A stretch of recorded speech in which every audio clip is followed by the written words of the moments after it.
Oh shit. Here we go again.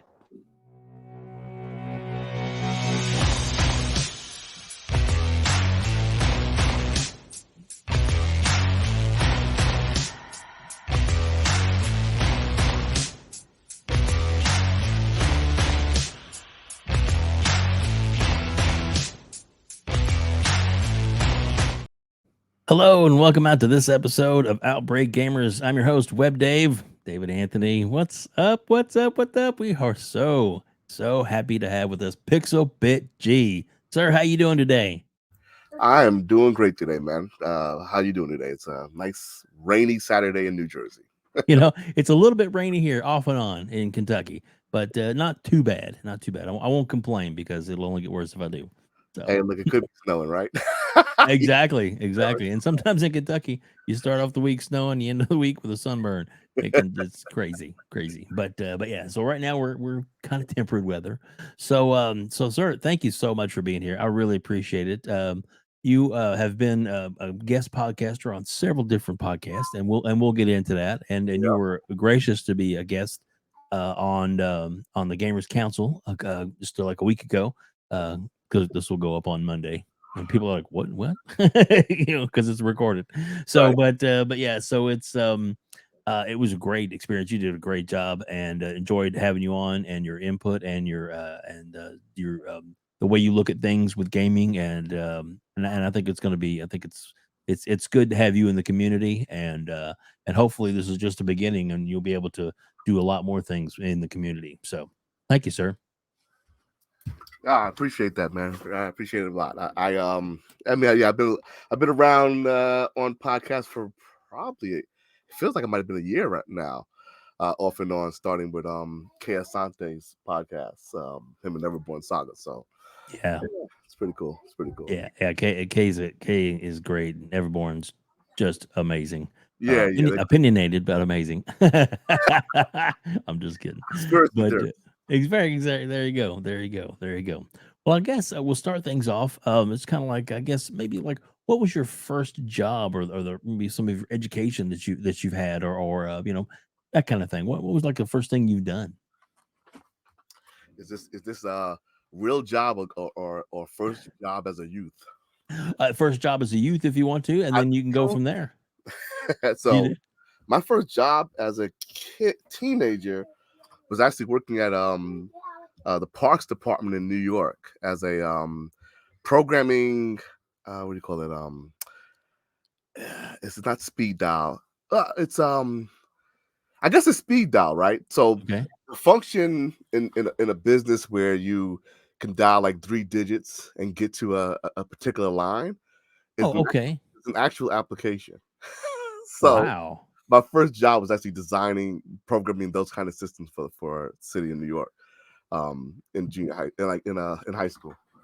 Wow. I mean, that sounds like actually pretty important because the whole city of New York to try and get like, people in offices and buildings and things like that to get to the right person. That's it's kind of complicated for a teenager, but that's Major, pretty right? cool. Yeah, yeah, no, it's free labor for them. So And think about it that way. yeah, so those kind of systems, and later on, I worked in like a department of finance in New York, doing like converting their they had like a old school spreadsheet system in DOS that was before the Excel days. Hmm. And they had like the first day I get there, they give me a ream of paper. So you remember back in the days, right? The paper had those holes on it, right? Those holes, Yes. right? It's because it had to run through that machine, and it's like, okay, take this and enter all of these into the system, right? And it's like I'm talking like a person size stack of paper. Oh my God. So that's the Wow. that was the beginning of the job, and then like I entered all that, and then like, oh well, take this. So can you create a program in this? I forgot the name of the spreadsheet application they had at the time, and so that we can access this data, right? And this is before network systems, right? So Wow. everything is literally you're carrying this stuff on, big old disc or on tape or whatever, right? So Hmm. but yeah, I mean, those are like my first jobs in IT, so it's pretty cool. That is pretty cool because I remember like people like oh, floppy disk, what's that? Like, well, before that there was those big discs, man. I mean, they were almost the size of a record and a little Yeah, sleeve well, on them. yeah, you had the one that most people are familiar with, the 3 1/4, Yeah, but the 9-inch disc prior to that, that's it. and then Yeah. prior to that, it was tape, like Hmm. actual physical cassette tapes, and then before that, they were using those key punch systems, which I've only seen. Do you remember those key punch systems? So Yeah. like Yeah. I've seen that. cards, right? Yeah. So interesting times, right? We've kind of seen uh the way data is moved or stored in systems change a lot over the decades. So it's pretty cool. Oh, definitely, definitely. Like my dad, his business, like my grandfather's business was an electrical business. And of course, they had I don't know, like 50 huge filing cabinets with all their, clients and information in it, in the office and stuff. And it was crazy, and it was just, your basic like the orders and what Yeah, information they had filing, and like all these that kind of really stuff. complex filing systems, and Right. Exactly. Just to how many just to try to keep paper it sets. Yeah, and they now knew they that's knew they do. all Yeah. that's all on somebody's computer or you can put it on a little on No, a yeah, yeah. on a And then disc. that entire room of data would be stored on like a not even a smart drive, not even a SD card, right, at this point. Right. Yeah. Yeah, that is pretty amazing. Well, they always say that like there's more technology in your phone than there was in the first lunar lander. It's like That's a what? fact. It's That's a crazy though, fact. isn't it? It's, more technology in your phone than the lunar lander and the entire program that ran it. Wow. So, Wow. those big server-sized rooms they had and everything, Hmm. yeah, your phone would outpace that with no problem. Wow. Yeah. Oh my gosh. My gosh. That movie, Hidden Figures, really Yep, kind of brought that home. I mean, those were amazing women, regardless. But the stuff they had to do, and they were smart enough to be like, we need to learn this, and we need to know this, so that we'll be valuable to them, and they right. did it. And And for it to be accurate, right? So it just kind of tells you how ignorant we are in comparison to those generations. I'm just saying, mhm, like you're right. they were doing some real serious things manually, right? So Yeah, yeah. And now you got little kids that are growing up with like like a smartphone or a tablet, it's just like second nature to them. I'm like, what? yeah, Never would have thought about that, but now it's like, if you don't have one, what's wrong with you? yeah. What are you doing exactly? What's your problem, right? So it's cool. Yeah, it's so crazy the way technology has gone. So with that, I mean, so what were some of the, I guess, as you started becoming a more of a professional, I guess. So what kind of jobs that you can talk about? Jobs have you had over the years? I was well prior to my IT stints, I did a lot of non-IT work. Hmm. Kind of I'm just a New York kid doing New York things. Um, but I bounced around to a lot of jobs. Young when I was young, back in the late '90s, well, early '90s actually. Hmm. It was not easy for certain people to get jobs in IT. So Of course. you kind of out overlooked. So I did a lot of other things prior to then. Um, went back to college, and then like the late '90s started working in like health insurance, um, doing applications for them.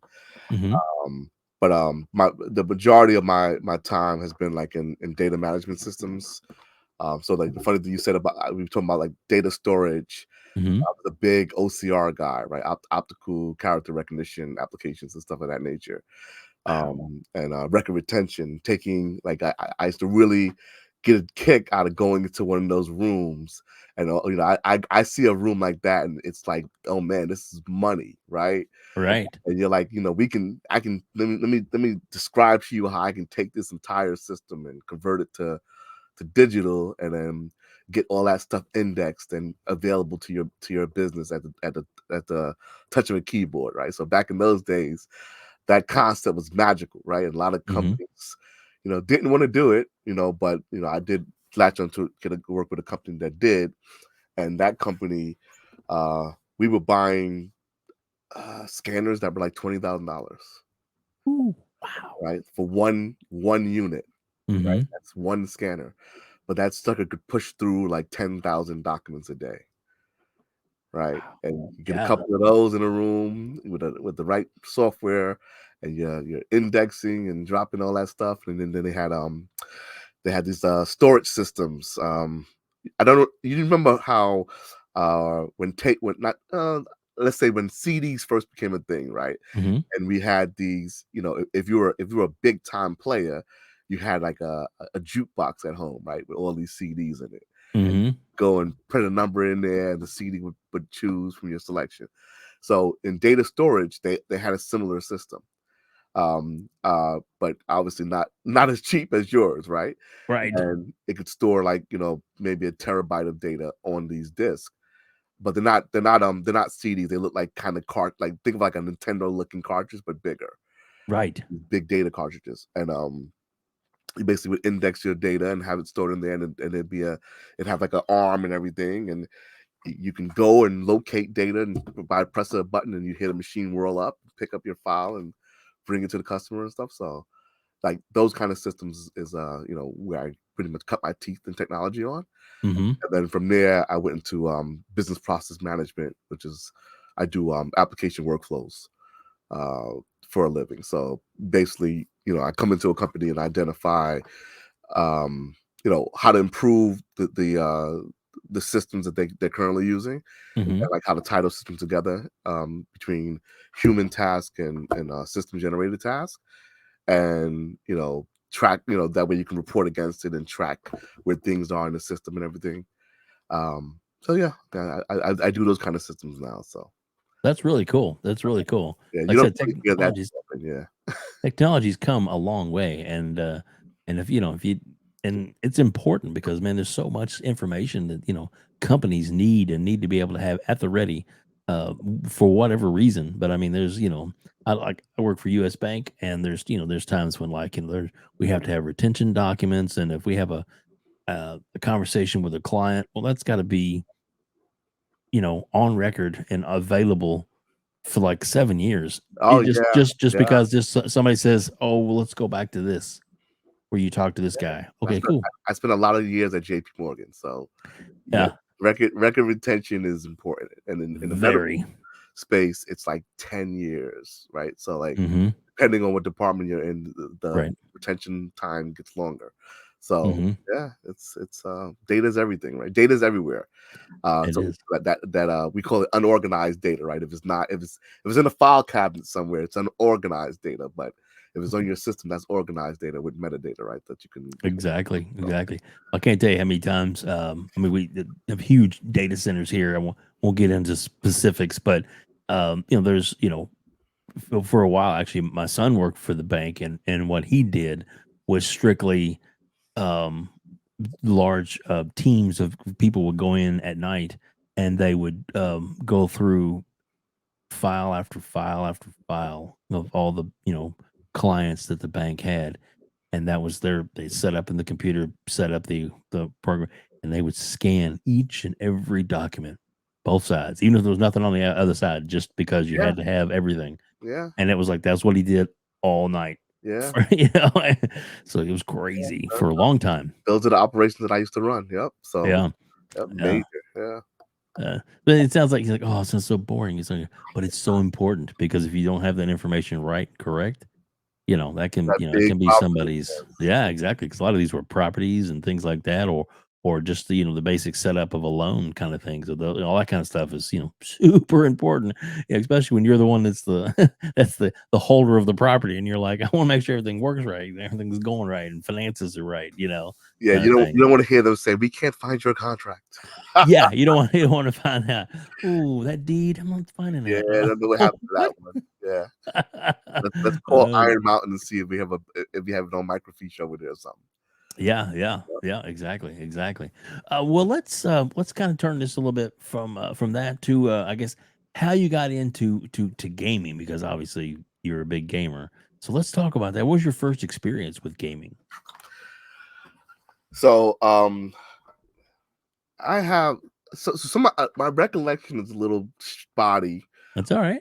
but it's either one or two things. Either my uncle bringing an Aquarius to our house, um, which is like a it's like I think it's a pre-Atari type computer. Right. Yeah. And it only had one game, which was Dungeons and Dragons, but it was like Jesus Christ, right? It was amazing. Yeah. So it's either that or it was in third grade being bused to a well-to-do school from my hood school, Mm-hmm. and having an experience with I want to say it's like a what do you call it, a strategy game Mm. on the Apple II CE PC. I think that's what the machines were. That's like early 80s. And the game had no graphics, right? Just text. So remember back in the days you had like these text-based, Oh yeah. it would draw the graphics in like zeros and ones, right? So you have a castle of zeros and ones, right? That kind of thing. And but it was a strategy game. So you had to like feed your serfs and then convert your serfs to soldiers, convert your soldiers to knights, that kind of thing. And Yeah. you have like enemies attacking your castle and stuff like that. Amazing. Like my brain was fried, right? So that's probably the most impactful one, because that basically got me into programming, as well as made me a lifelong gamer. Plus, like my favorite style of game remains strategy and 4X because of that. Like, Yeah. I love other genres, but you give me a good strategy game and I'm gone. Yeah. So Yeah. You love what you love, right? yep, that's right. That's right. And that's what's the best thing about gaming to me is there's so many different styles, types, levels to gaming. I mean, it's the genre is just so mass. There are people that love platformers. There are people that love strategy. There are people that love action, shooters, first person, third person, racing, sports. It's just Yep. it's all there if you look for it. Unlimited. Yeah, it's unlimited. And if you come from the pre-graphics era like we do, Mm-hmm. I think you have a larger appreciation for gaming, right? Because it's like Mm-hmm. you aren't, as much as I love a visual, graphically impressive game, I'm gameplay first, right? Yep. Like, and some people say that, but I mean, I really am gameplay first. Like, I realize that if I play a game and if the hook is right, Yeah. everything else goes away. Like, I can visualize the rest of my head, right? So Mm-hmm. you really just enjoy a lot of different genres, because it's like, yo, if it's fun, it's fun. I don't care, right? So yeah, that's I try to give my children the appreciation of like older games and stuff like that Yep. for that reason, because it's like, the key component of gaming should be, am I having fun? Are you enjoying it? Right? Not how many frames is running, not how 4K the Ks are, right? Mm-hmm. But are you enjoying your time in it, right? So yeah.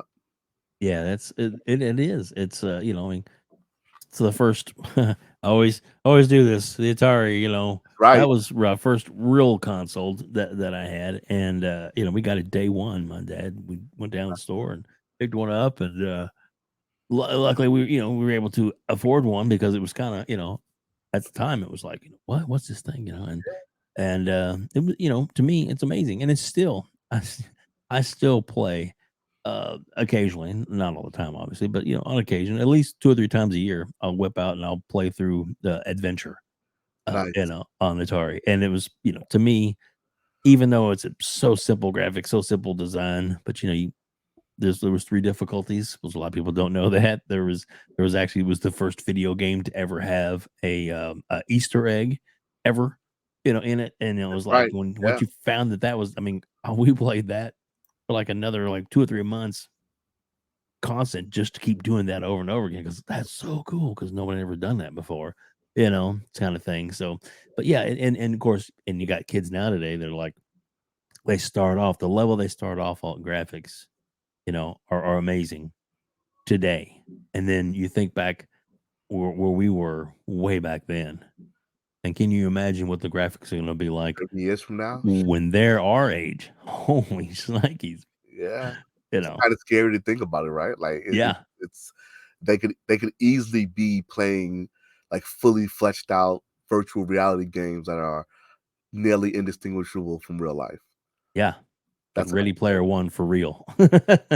like wow, so I would like to be here for that, at least for one of those games, Exactly. Me too. Me too, man. I Let me would. be here long enough to experience that one time, right? So Yeah, exactly. So, what is your? I guess what's your? kind of current gaming. What's your? I guess what's one of your like favorite systems, or what do you play on now the most?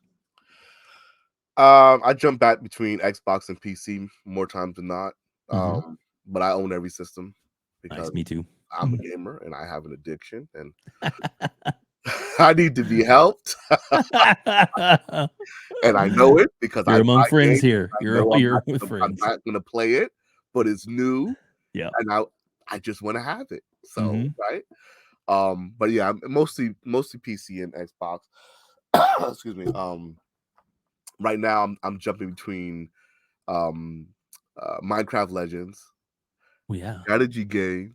Yeah, I don't Mhm. care. Strategy, right? Yeah. I'm playing that. I'm playing Ghostwire Tokyo and I just started Jedi Survivor last night.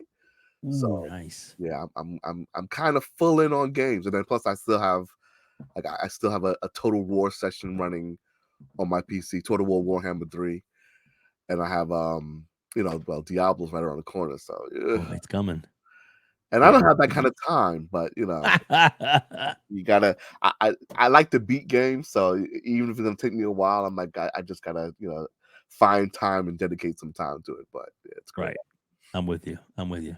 And sometimes I'll be hardcore into a game or whatever, play it, and then all of a sudden it's like, oh, my son's online and he's playing this, and whatever old PSO original on a private server, and we'll play that for a couple hours just because we enjoy the experience, kind of thing. And people are like, "What?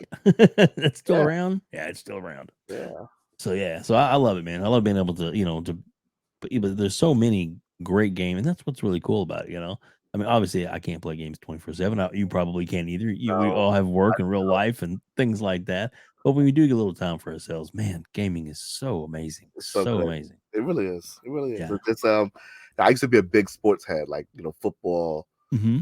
Um, and I kind of fell off of football like the last 5 years. Right. But like I've never really fallen off of gaming, like just never. Like Yeah. it just hasn't happened. So Yeah. it's one of those things. Yeah, I'm with you too. I can't right now. I'll watch the Super Bowl and I'll watch a few games throughout the year, and I'll keep up on some of the interesting things. But I don't watch it like I used to. When my dad was alive, we used to. That was one of our things we used to do together. Mm. But since he's passed, we just I just don't really, like I said, I do still follow it occasionally. But in Kentucky, we don't have a quote unquote team anyway. So it's like the Colts are probably the closest thing to us, and that's Indianapolis, so or Nashville, the other direction. So, which good teams, good stuff, good fun as far as football goes. Yeah. But I'm with you. It's gaming, man. It's so universal, and like my wife, she loves playing handheld on her phone. She loves that kind of stuff Mm. because 3D gaming always kind of made her sick, nauseous. Just not for everybody. Right. It's Uh, not. yeah, so it's like one of those things where it's like, so what? You're still a gamer because she still plays.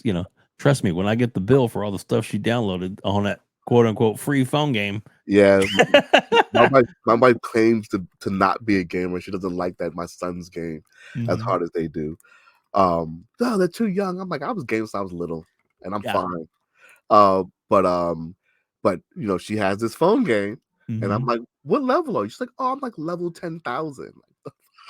Wow. So I'm like, oh, okay, right. So yeah, That's awesome. Yeah, I'm right there with you on that, man. It's so funny because I remember like when my son was little, he'd say stuff like, well, it's time for dinner. Pause that game and come in here. "Oh, I'm almost done. It's just a video game. That's what we used to get from her. Just of a course, game. yeah, Pause that game. Let's go. Dinner's ready. Blah blah. Before it gets cold. Kind of thing. Which you may say it mean, but that was just to come out of her mouth. yeah, She just yeah. couldn't understand. And then now, there's, honey, what are you doing? I'm finishing this up. I'm like, well, we're gonna go out to eat. So let's, I'll be done in a minute. Oh, really? Hmm. Hmm. That sure sounds familiar. It's just a game. You Why don't you can't pause it? just stop that in the middle now, huh? Okay, I Yeah, yeah. understand. And I get that side eye, that look like you need Uh, to shut up. the thing is, yeah, you don't know it until you know, right? It's Right. especially Yeah. with the online multiplayer games. which I generally avoid because I can't have a situation where I can't pause, right? Right. Like even right now, I'm trying to pause and I hear there's a ruckus going on in the house because they're not supervised. So yeah, Oh, that's so funny. yeah, Life is good, isn't it? it sure is. It's great. It is. It really is. Well, gosh, let's speaking of gaming, obviously, and then of course, this quote unquote phenomenon for me, it kind of really clicked in with the pandemic that I was kind of like at home now because then even now I'm still at home, work from home, as a permanent thing, which I love, absolutely love, but but it was like not in the office, and I need to had some kind of stimulus, kind of thing. So I started off with like listening to IGN and things like that, and I was like, they weren't really my philosophy on gaming. A lot of times, I was like, these maybe a great platform and stuff, and and I They're a and I've great listened to them platform, for a year, but man, it's just kind of fraudulent, but okay. yeah, exactly, kind I of don't. one sided Yeah, thing. I don't really. I don't trust those views. Yeah, exactly, Yeah, exactly, and that's what made me start looking around the internet and finding, like, Dealer Gaming and Randall Thor and Mr. Boomstick and the Iron Lords and, just started picking up all these other people, like, "Oh, this is great," getting these other viewpoints and ideas. So how did, like, I guess, the podcasting and the, I guess, the YouTube experience of gaming, that we all seem to watch. yeah, In fact, I saw you on a show. You were in the chat for Kay Asante earlier today, if I'm not correcting, on the yeah. Social I was, Podcast. So, and yeah. and I was saying to myself, "Damn, Dave's a busy guy. What are you That's so doing on funny. this show?" But yeah, Yeah. I think I started getting into the podcast listening probably right around when I stopped doing the football because I used to do football listening like all day, every day, like Mhm. literally 24/7 football, like But it was right around E3 of 20, not 13, because 13 I think I was listening to. Well, yeah, maybe in like 2012. I started listening to like I think it was Crap Gamer on around that time. I think so, yeah. Yeah. So like Crap Gamer and those kind of guys during that time frame.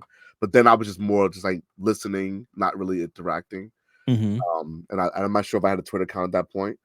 But by like 2017, that's when they announced the Xbox One X. Yeah.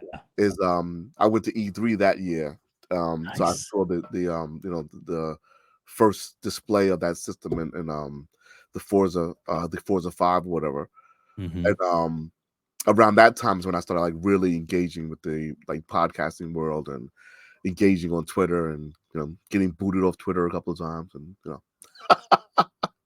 that kind of deal, you know what I'm saying? Mhm. So but then yeah, since then like it's like being just like more engaged because like you said about IGN, I used to be an IGN subscriber like back in the days, like paying for IGN, as they were coming up through the ranks.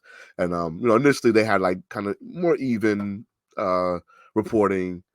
But around that 2013 time, a lot of companies shifted, got more hardcore, on one Mhm. platform or the other, right? Because click sell. Um, Right.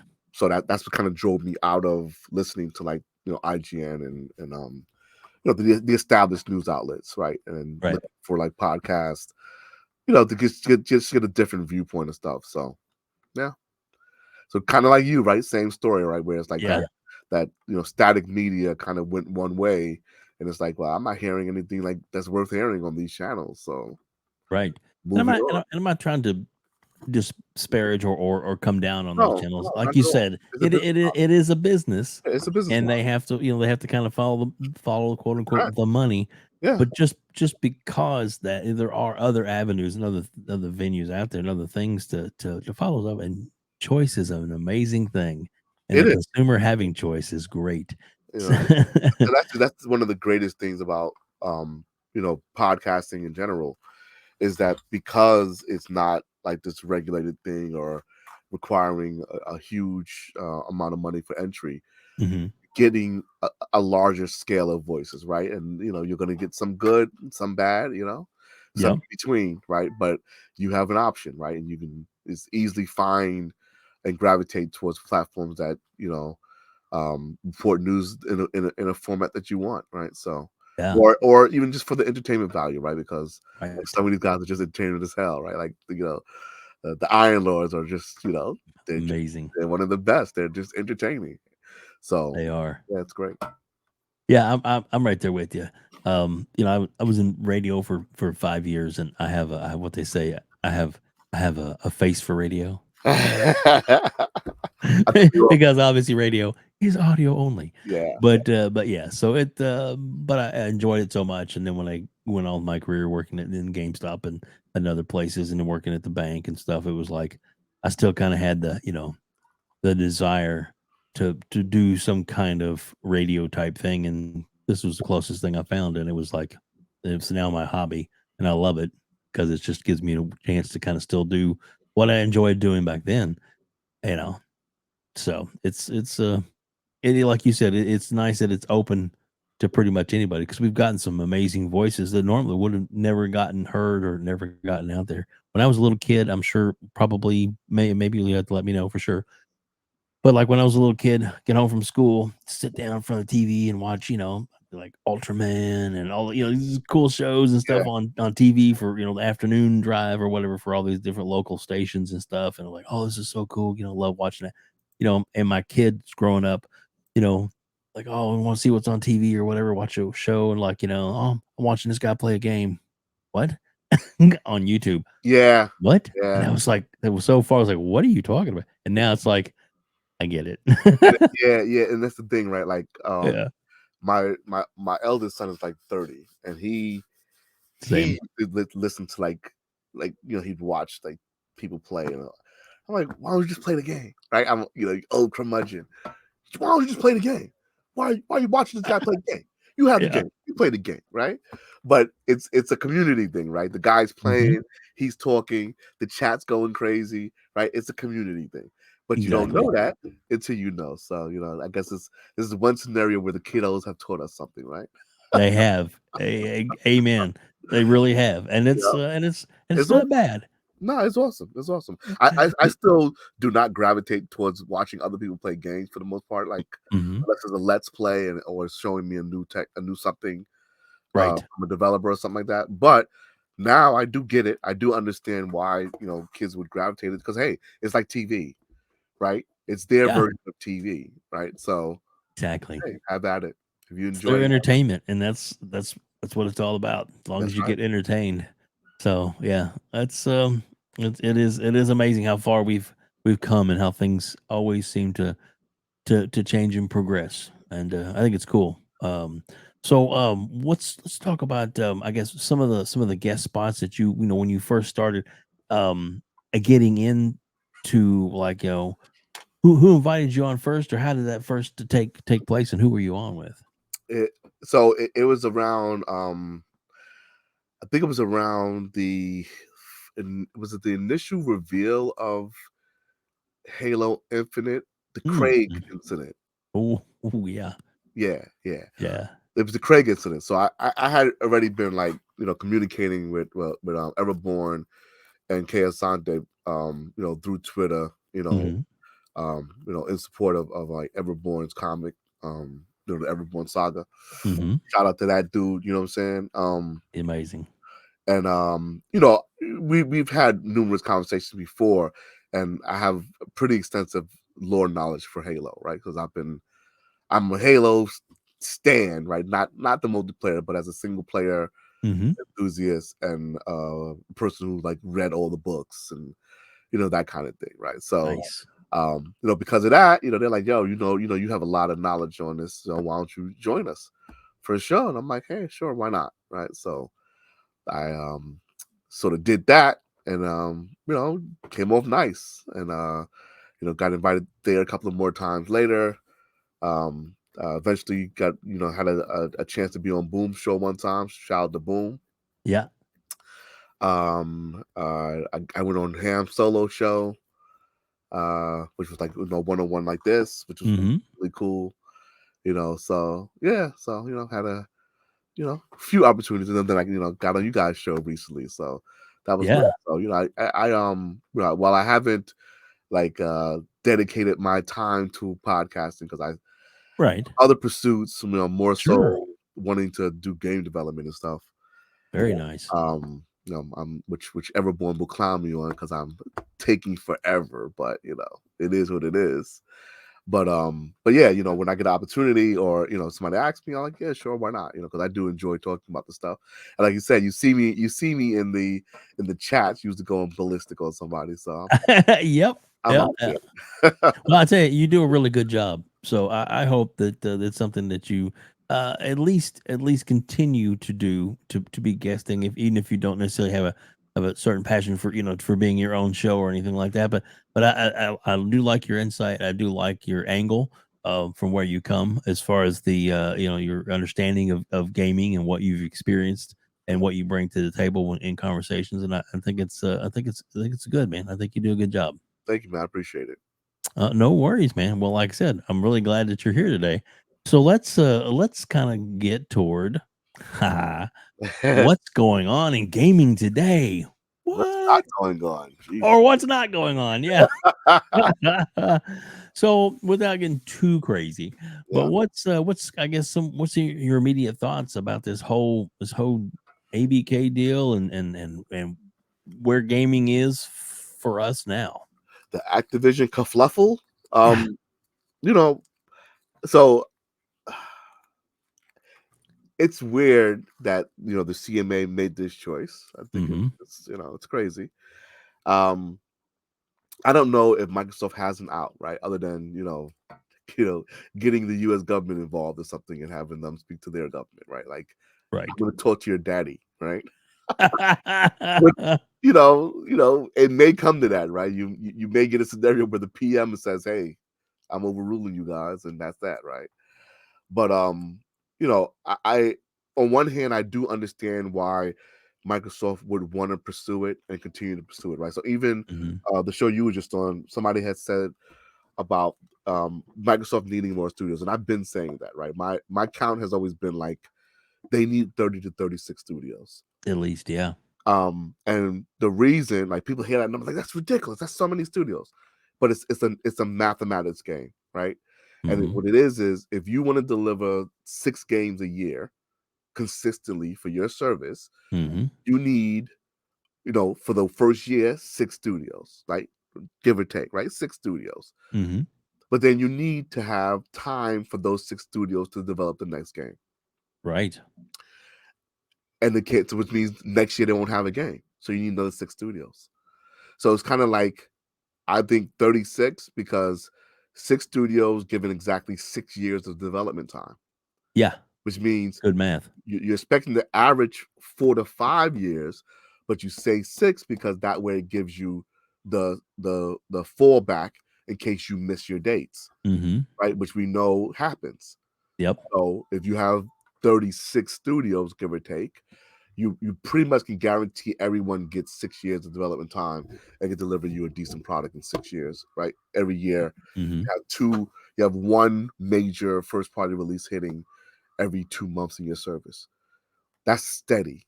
And Yeah.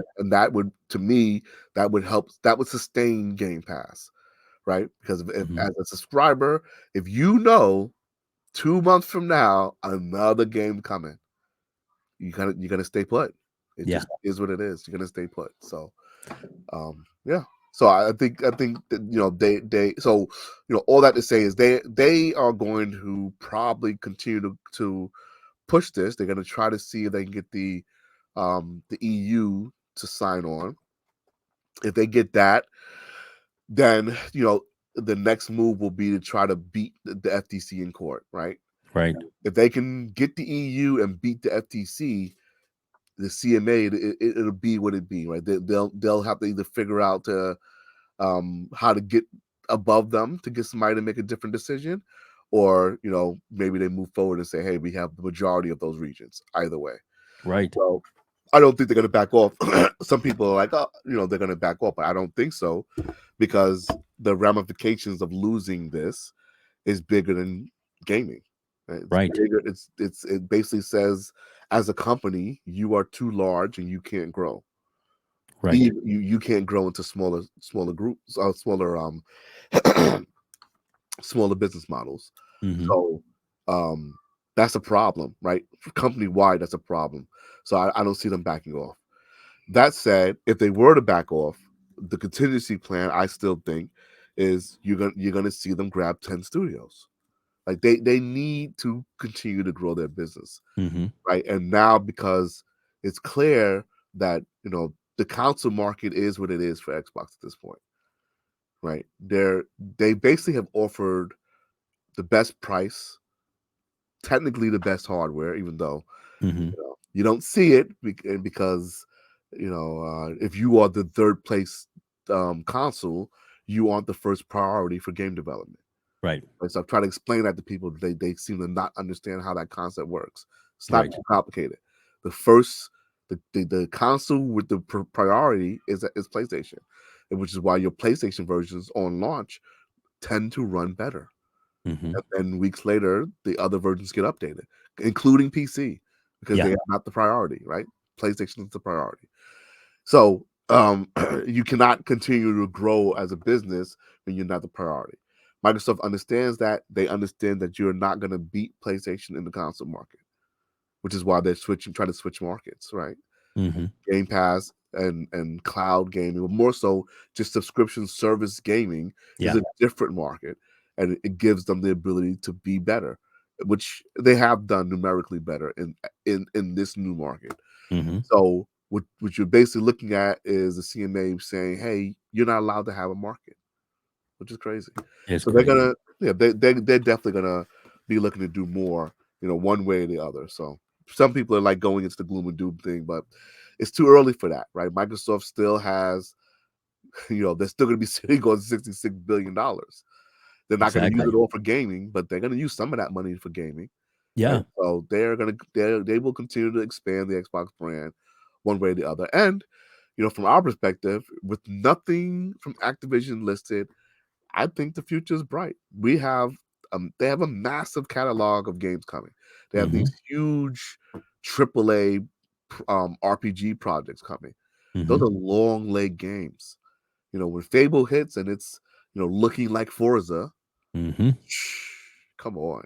Yeah. You know what I'm saying? I'm really looking forward to that. So I think they'll be fine. This is just it just there's a PR hit to be had Right.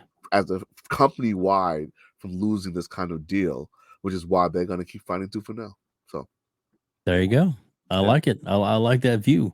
And what you said, like about Fable and like maybe like titles coming like Perfect Dark. yeah, Those are games that are A, first party, yep, B, made from scratch on the current hardware to yeah. be able to take advantage fully, like Aaron Greenberg was talking about. Oh, the games will be able to do this, and this, because those games were made on it to begin with from scratch. Where like Starfield, Redfall, great games, and they're going to be optimized for the system, but that's not where they started. No, So, no, they didn't. They didn't start. They started with every other third party game started, where mhm. Xbox is the last priority. Yep. So even though you've shifted, what is it, 3 Yeah, about years, two and a half years. Yeah. 2.5 years. Mhm. So you've been in development for like 4 years, give or take, Mhm. and you shift priority to this other architecture. I mean, Yeah. you're gonna get what you get. And I'm not saying that they're gonna be bad or they're gonna have major performance issues. I personally don't think Starfield was ever designed to be anything more than a 30 frame per second game on console. Right.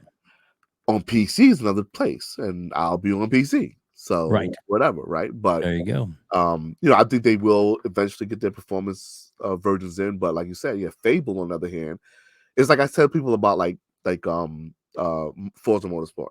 Mhm. If you look at that video of Forza Motorsport and you look at it clearly, like go frame by frame, what you see on that video are like pretty much a lot of the what you would expect from the technology that they claim is in the Xbox. Mhm. There's a video of the sampler feedback functionality, right? Where they're jumping, they have a scene, it's like a classroom, and they're Mhm. doing these quick camera movements in the classroom. and showing like how quickly the resolution of the assets resolve depending on where you're at in the room. And Mhm. it shows you like a color map to say, oh, the things in the background we've reduced visual quality, the things in the foreground are higher visual quality, etc. The video that they showed for Motorsport, the last one, Mhm. basically has those similar kind of camera cuts, where it's really the camera really like seems like it's moving really fast. Mhm. Like they're jumping from this scene to that scene, and they switch it to nighttime, to daytime, and everything seems like it resolves and it's crispy immediately. Yeah. To me, what I see there is a game that's using, sampler feedback and direct storage, and like you said, like the technologies that are designed for this console. Mhm. So Microsoft usually uses Playground games as their not Playground, Turn 10 Mm. Studios as their key engine, right, to display graphical prowess on their systems. Mhm. So by extension, right, Playground games benefit because they're using the same engine, and you see that in Forza, right, like that game manages to do like these are crazy graphics at 60 Yeah. frames per second on that system. So yeah, those are going to be really impressive games when they come out, I think. I agree with you 100%. I think it's and I think, no matter, even though people say it's an excuse, COVID really did set everybody in the industry back a little bit. And Yeah, even though, people, like, all last year, Xbox had no games. Well, you know what? Sony's only got one AAA game coming out this and it year. might not be this year. That's their for exactly. That's And it their might not be this year. right. Exactly. This is their fiscal year, right? Just Yeah, kidding. they said fiscal year. So Exactly. fiscal year ends in March of 2024. Exactly. Just Exactly. saying. So So you're right. You're right. And they can sell all the systems in the world if they don't have games there to back them up. And yet, I mean, people like Final Fantasy and this. You're right. third parties, Final Fantasy was going to be great, but it's third party. third It's not party. first party. Yeah. So I mean, so even if you're, Well, just remember same that here, when right? you start slamming on Xbox, that the PlayStation ain't exactly Yeah, throwing them out exactly. every day. Yeah. Well, there's two things that happen, right? So Yeah. you got COVID, Mm-hmm. then you have to look at the actual timeline. I try to reiterate this to people a lot. Mm-hmm. Microsoft didn't start purchasing studios until 2018. Right. You released a new console in 2020. Yep. When do you think development of your new games was supposed to happen on your new console? Right. What, 2016? Yeah. 2016. But you didn't Mm-hmm. have studios. So it's the numbers kind of work out exactly as you would expect when you don't have studios. Then you add Correct. COVID and you add a year, right? Yeah. You lose a year. And that's exactly what you saw happen, right? So it's like, while it's like, oh, they could have did something about it. You're right, they could have. They could have went and got a bunch of third-party exclusives. They should have went and got a couple of third-party exclusives, but instead, they went and purchased Bethesda. Yep. So you gotta put those scales up and decide what makes more sense in the long run, right? Right. Taking that short-term hit, or saying, long term, we're gonna build something massive over the long run. And I think they, to me, I think it was still a wise choice to take the short term hit, because based on the momentum that PlayStation 4 had, who really thought that Microsoft was going to meet PlayStation at the gate this Right. generation? And there's no way that the PlayStation's development pipeline was too strong. Right. Their IPs are fully established now. They have Mm-hmm. major third-party named IPs. They have a major first-party named IPs. You're not going to match that in a single generation. So, Correct. especially when you only had 3 studios. So, yeah, Yeah. the trying to run after exclusives probably would not have done much of a dent. Not really. They would have spent similar money, right? Yep. And not made a dent. So you basically say, okay, we're technically, it's like a football team rebuilding, right? You Right. are rebuilding, so you're acquiring big hitters, right? And you're expecting, it may take 5 or 6 years more or whatever from the initiation of your new generation, but by the end of this generation, Microsoft should be hitting hard like PlayStation 3 was. Yes. I agree with that for sure. There's a similar play being happening here, because if Mhm. you look at the way the PS3 had initially came out, took a stuttering, didn't have a bunch of first party content, didn't have a bunch of first party studios, didn't have third party developers caring to develop for it properly. Why? Because the 360 was the hot console at that time. It was not the priority console.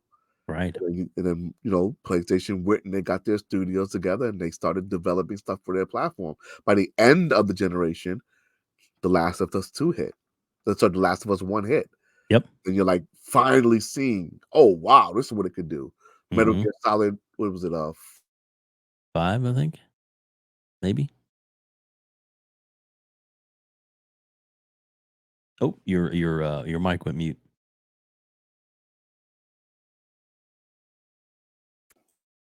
Sorry about that. That's okay. It happens.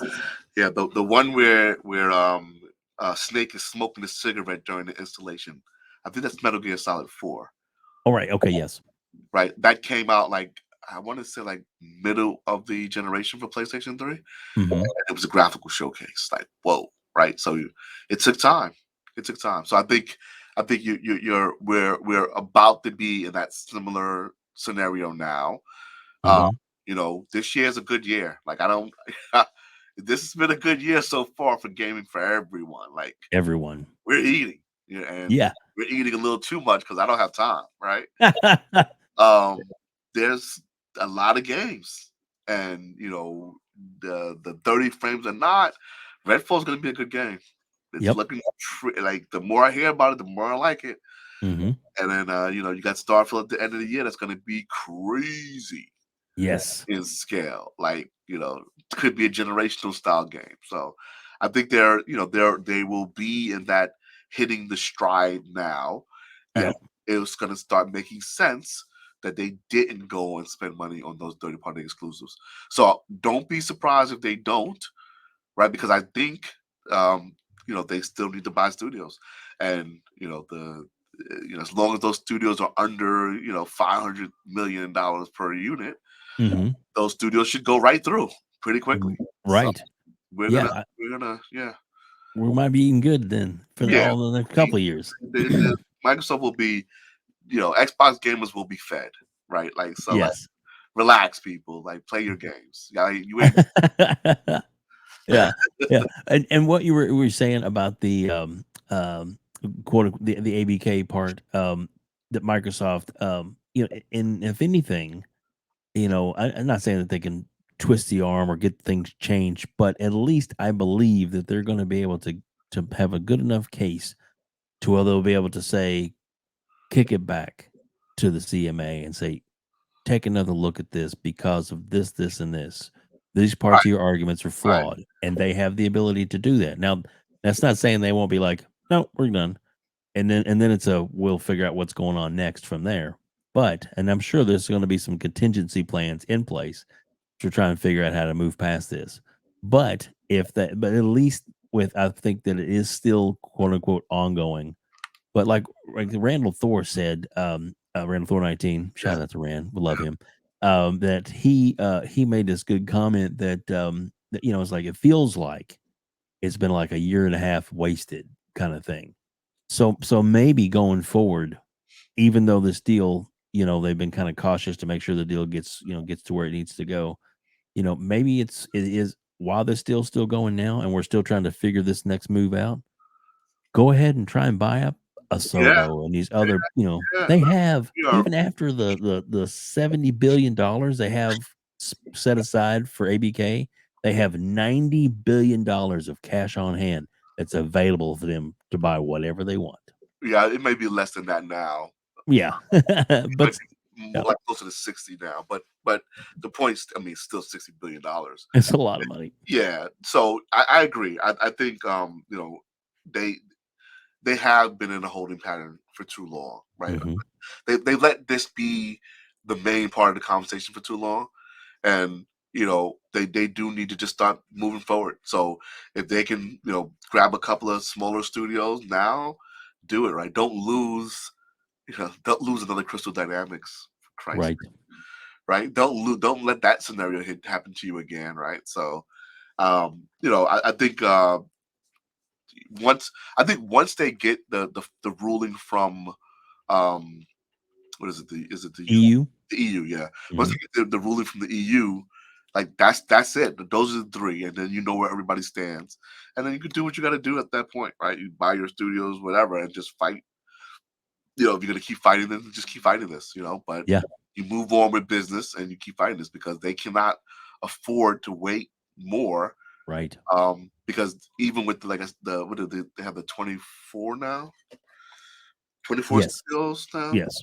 So even with the 24 studios, right, it doesn't meet that 6-year benchmark, right? Not nicely, at least. Uh, Right.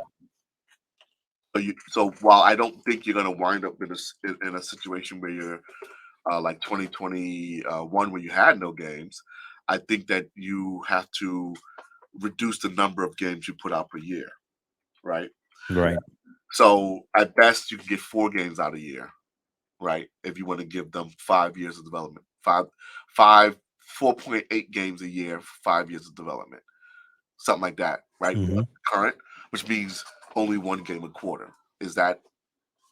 That's a decent way to sustain Game Pass with the current number of developers, Right. but it's not like does that grow it fast, right? I don't know, Right. right? I think more is better, especially depending on the scale of the game, right?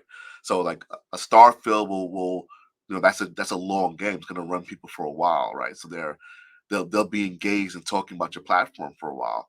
But like a Mhm. Hi-Fi Rush, right? It's small, so it's you get 2 weeks of hype off of it, and then it kind of goes away, right? Like most PlayStation games. Mhm. Ooh, sting. I love it. I Right? love it. Yep. But Yep.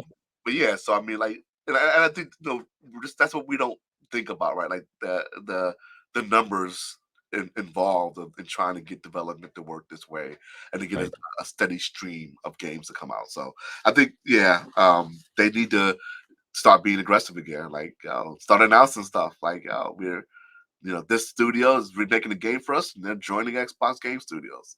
It is Yes. what it is, right? Because Yeah. last I checked, while this has been going on, Sony done grabbed like 5 studios, Mhm. including Yep.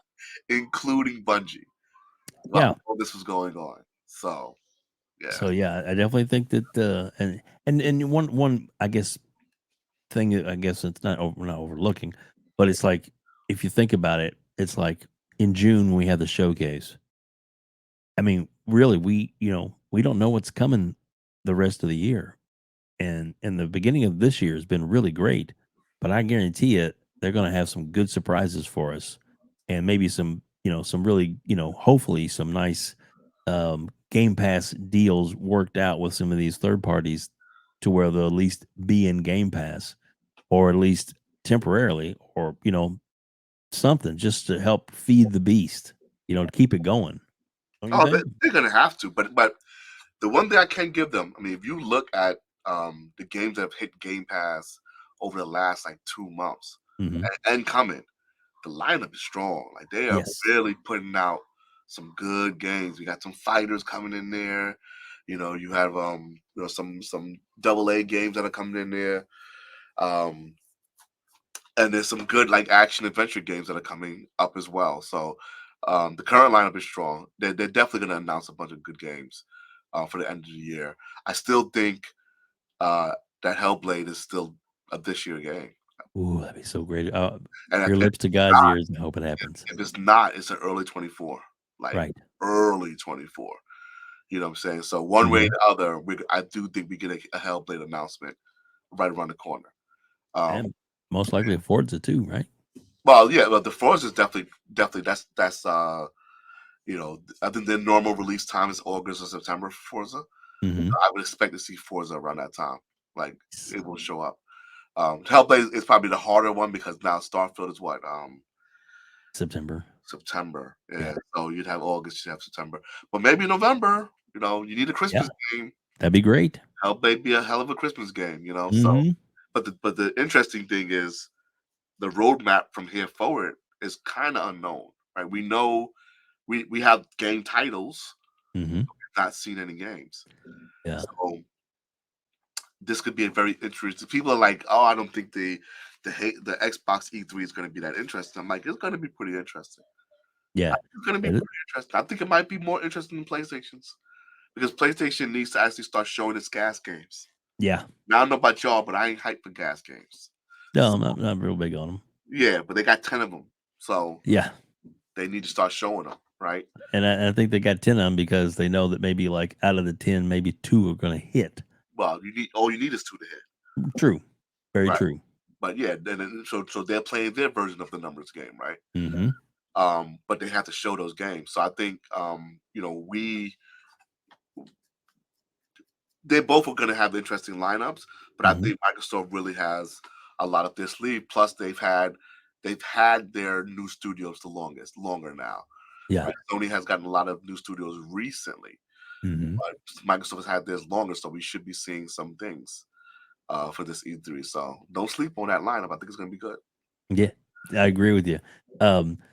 Pixel Bit G, dude, it's been great having you here. And as we start to wrap things up, I like to ask you kind of one more question, which I kind of hit up with everybody, if it's okay with you. Sure. It's kind of what game coming out that's not out yet, and it can be a future game, but something we know of. In other words, if you happen to have any preview to any kind of games coming out, just something that's been announced that's coming out that you are most looking forward to coming up. And it can be more than one because everybody gets me more than one. So the top of my list is obviously Starfield. Nice. I'm a NASA guy. I like my space sim. So Very cool. I already have my plans. I'm going to be a space miner. I'm going to be Cool. farming planets and making a lot of freaking money. So Love it. That's probably my primary big game for this year. I am still interested in the new Zelda game that's coming out. Me too. I have not beaten the first, so I need to finally kill Ganon. I'm at the end of that game, but like I sort of like lost steam because I Right. put so many hours cooking and breaking weapons, and now I don't have enough of those special arrows and stuff. So Right. I got tired of farming those arrows. So Yeah. I need to go back and do that. So I'll beat that game, and then that'll be my other big game. And then what else is this year that I think is going to be worth my time? Well, I'm definitely gonna check that Forza. I'm definitely checking out Forza. Yeah. So I think those are my top 3 right now. Sounds good. Sounds like a good lineup. Yeah. Well, Pixel Bit G, dude, thank you so much for being on today, man. I have absolutely enjoyed talking with you and getting to know you better. And like I said, I look forward to you being on the Gamers Council again in the future. We definitely want to have you back on there. And if you don't mind, tell everybody where they can find you on Twitter and how they can reach out to you there. So yep, I am. Once again, my name is Pixel G. You'll find me on Twitter under Infinite 365252299. You won't remember it, but you'll see it on the screen. I'll put that link in the description below so everybody will be able to find it. How's that? Yeah, so you come out there and harass me and get this smoke. But it's really great being on the show, WEBDAVE, and that was a fast hour, man. So Wasn't it though? Yeah, it's very. This is a good convo, man. It's, that was a quick hour. I don't feel like it's not long enough, bro. I'm with you. We can keep talking if you want. I really appreciate you being here, and like I said, we will talk more because we want to have you back on the Gamers Council for sure. Yeah, that'd be awesome. So thanks again for being here, and hopefully people got a chance to get to know more about you because I know I enjoyed it as well. And I'm skipping through the wrong things. Here I am clicking on all kinds of buttons wrong. Hello, let's try that one. There we go. Let's do that one. That's too funny. I got too many buttons queued up. Unless I bring up other guests, I'm like, no, that's not who it's on. That's so funny. So if you get a chance, please subscribe to this channel. We greatly appreciate it. We got over 60 interviews now, which is pretty awesome. There's some amazing content creators out there, and as well as yourself. And so anyway, just want to say thanks to everybody for joining us here on the Outbreak Gamers.